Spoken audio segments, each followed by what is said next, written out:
Welcome to the new Workology Go Podcast. In just under 5 minutes, we'll get you the HR and workplace news you need before you start your day 2 times a week. Get ready, get set, and go with the new Workology Go Podcast.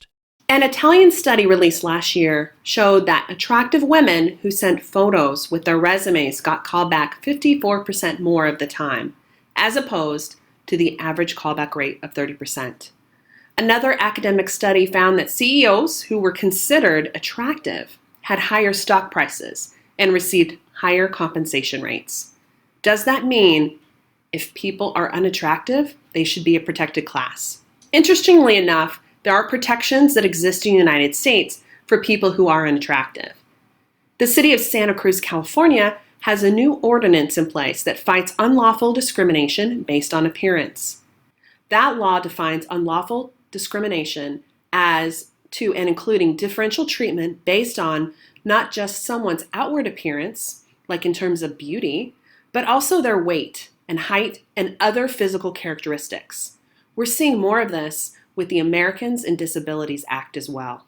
Today's featured story is the Workology podcast interview with VP of People Kathleen Brink, where we talk about, is attractiveness or ugliness the next protected class? I think awareness is the start of just about anything. If you want to change a behavior, is admit that that thing is real in the first place.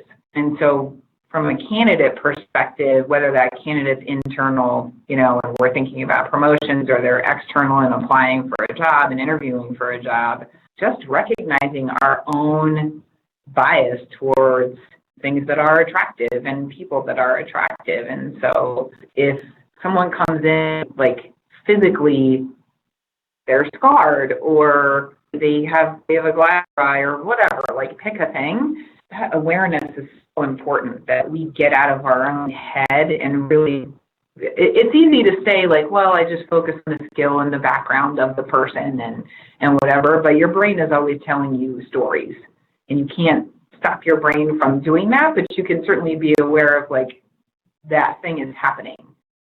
That study I mentioned is from the University of Wisconsin and Arizona. They analyzed the facial attractiveness of 667 CEOs. They found that those with a higher attractiveness index score had better returns on things like job announcements, acquisition announcements. They were just more popular. People wanted to listen and watch and hear what they had to say. I feel like society in general just loves attractive people. While I think that there are some rules of business we need to follow, like dressing for an interview and following basic social etiquette, we are living in a world that I hope is becoming more inclusive, and one that people are encouraged to be their real selves, both at work and in their personal lives. I think it's a good time to take stock and take a look at ourselves a bit to uncover maybe those personal biases that Kathleen talks a little bit about. I'll link to the expanded story and interview with Kathleen on the transcript of the Workology Go podcast, along with other recommended reading. With health savings accounts, flexible spending accounts, health reimbursement arrangements, COBRA, and commuter benefits, HSA Bank is simplifying the health account experience for over 35,000 employers and 2.7 million members alike, inspiring everyone to own their health. Learn more at hsabank.com. And that's this episode of the Workology Go podcast, sponsored by HSA Bank. We're your go-to for HR and workplace news. I'm Jessica Miller-Merrill. Thank you for listening. To learn more about the Workology Go podcast, subscribe to us on Apple, Google, and Stitcher. Our podcast is also available on Alexa and Google Home. Learn more at workology.com/Go podcast and access this episode's resources, links, and reports for more information.